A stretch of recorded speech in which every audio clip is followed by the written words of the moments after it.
What I'm going to show you next is another thing that's going to help your fluency because it's a way to avoid saying and but they're not just used for fluency. They're used in lots of situations by native speakers. So native speakers use these as fillers. So we call them fillers and discourse markers. And these are used just to make you sound more natural. There's no actual meaning to these phrases themselves. There's no actual definition of them per se. It's more of how they're used, not what they mean. So there's lots of them. We use them all the time. So from here, you need to start using them all the time. And these are phrases that are used in daily life by native speakers. And if you want to sound like a native speaker, even just using these will help you. Okay? So we have different ones that are used at the beginning of a sentence. So there's lots of them in here. So be prepared to write these down if you need to, but say them as well. So the first word is well.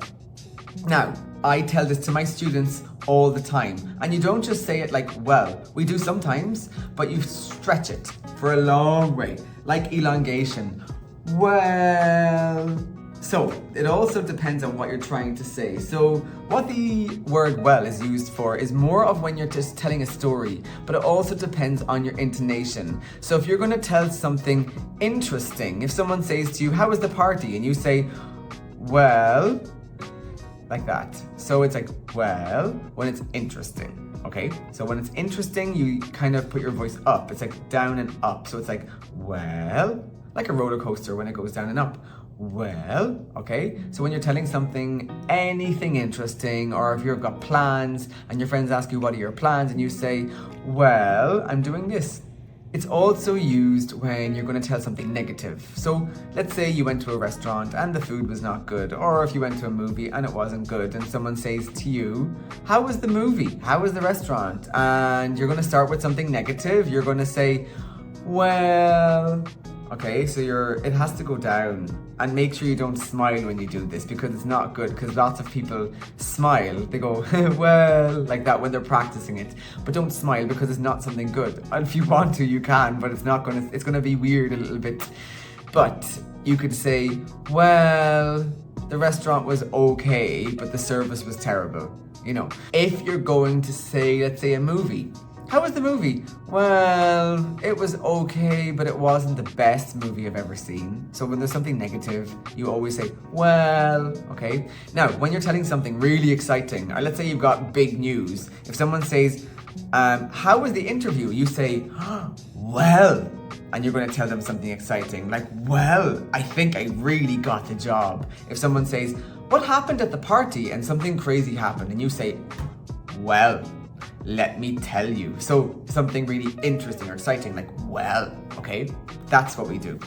So that's the first one. There are many more. We also have the phrase you know.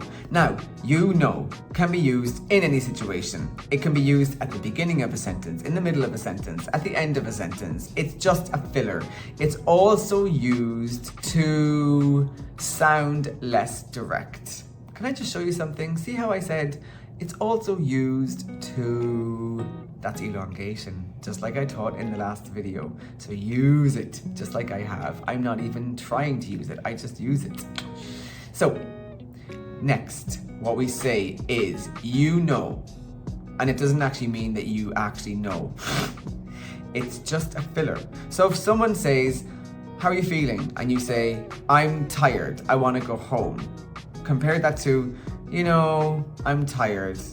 I'd like to go home, you know? If someone says something like, what do you do in your free time? Well, I don't have that much free time, you know? But when I do, I'm really into going to the gym. See, so I used well and I said, you know. What do you do in your free time? You could also say, I'm into, see, elongation, and then you could throw in, you know, when you're trying to think about what to say. I'm into, you know, going to the gym. So that's what we could say. So start using it in lots of situations, because we do. And if you want your speaking to improve, start saying it, you know? Okay. Also, we have other phrases that are used to tell something that you're not going to want to hear. So when someone asks a question and you're going to answer it with information that the listener doesn't want to hear, you use two phrases. One of them is one of the most commonly used phrases in English. It's to be honest. But we don't pronounce the to like to. We pronounce it like t. So the word to in English is pronounced as t by native speakers. Like I have to go, I have to go. I want to, I want to. But usually we'd say wanna. It's an informal contraction. But if you're going to say to, you say t. So what we say is to be honest. So when you're going to say something negative, especially if the listener doesn't want to hear it, you say, to be honest, especially if it's at the beginning of a sentence. You could say, well, to tell you the truth, which means, well, I'm going to tell you something that you're not going to be happy to hear. You don't want to hear this. So let's say you didn't like a movie that you watched in the cinema and someone asks you, how was the movie? And you say, well, to be honest, it wasn't very good. How was the restaurant? Well, to tell you the truth, the food was okay, but the service was awful. Then also you can put to be honest in the middle of a sentence as long as it's at the beginning or end of a clause. So the food was okay, but to be honest, I wouldn't go back to that restaurant. Like that. The food was okay, but I wouldn't go back to that restaurant, to be honest. See? So use anywhere, but it's usually a very, very way of politely saying, I didn't like it. Here's how I'm going to be honest about it.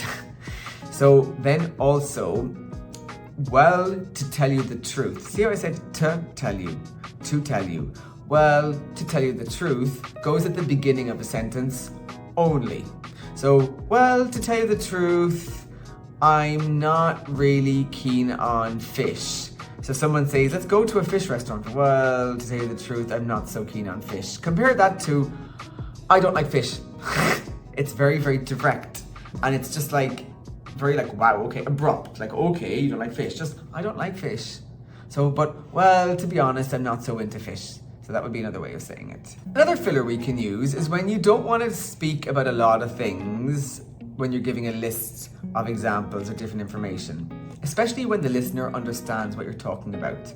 Let's say you went to the beach for the day and your friend asks you, what did you do at the beach? And you say, well, and then you list a couple of things that you did at the beach, like everyone does. So, well, we played volleyball, we swam in the ocean. If you want to, you can say one more. We built sandcastles. Now, these are 3 typical things that a person does at the beach. So when you're talking and you're saying things that the listener understands what you're saying, then you can say, you know, that kind of thing, or that sort of thing. So, you know, that kind of thing. So, what did you do at the beach? Well, we played in the sand, we went into the ocean, we played volleyball, you know, that kind of thing. And the listener understands that you've been doing things that people normally do at a beach. Another filler that we use is I guess or I suppose, and you can also put so at the end of it. Now it kind of means I don't really think so, or I'm not really sure. So another filler you can use, not really a filler, but a phrase that we use that usually is a discourse marker. When we're not so sure about what we're saying, we say, I guess, or we say, I suppose. Then you can put in the word so after it. So I guess so, I suppose so. It also means that you agree to do something, but you don't really want to do it. You're not so excited about it. So let's say a child asks their parent, Mummy, can we get some ice cream, please? And the mother doesn't want to give ice cream to their child because they've had lots of sugar that day. But she agrees to do it, but she doesn't really want to, and she's not so excited about it. She'll say, well, I guess so. And especially see that, well, especially there, you put down the well, going down because it's something negative. Oh, well, I guess so, right? If someone says, can you lend me $50? Well, I suppose so. It's like you don't really want to, but you do. And then if it's something that you're not so sure about, if someone says, I think, or especially if you don't really agree, if you say, I think that presentation was amazing, and you say, well, I guess so, meaning, yeah, I agree, but not completely. It wasn't amazing. It was just okay. So yeah, that's what we'd say. So these are different kinds of phrases you can use when you're speaking. And then one more we can use is, you know what I mean? When you're saying at the end of a sentence, when you're just kind of confirming to the person that you're speaking to, like, do you understand? Like, you know what I'm talking about, right? So for example, if someone says, do you want to come to the party tonight? And you say, oh, I don't really feel like going to a party tonight. I've got a lot of work to do. You know what I mean? Like that. That's all. We just use it that way. It's kind of overused sometimes by native speakers. They say, you know what I mean? For no reason. Of course we know what you mean. But it's kind of overused sometimes, but it's used and you can use it in any way that you want. You know what I mean? So yeah, I could use it there just like that. So anyway, there are some fillers and discourse markers, so start saying them. So, well, you know, and you can say, I'm not really into. So, well, you know, I'm really crazy about hamburgers, but I'm not so into fish, to be honest. See, you can do it like that. So that's some fillers. So yeah, we're going to move on to the next part. So have a look at the next video and see what we're doing there.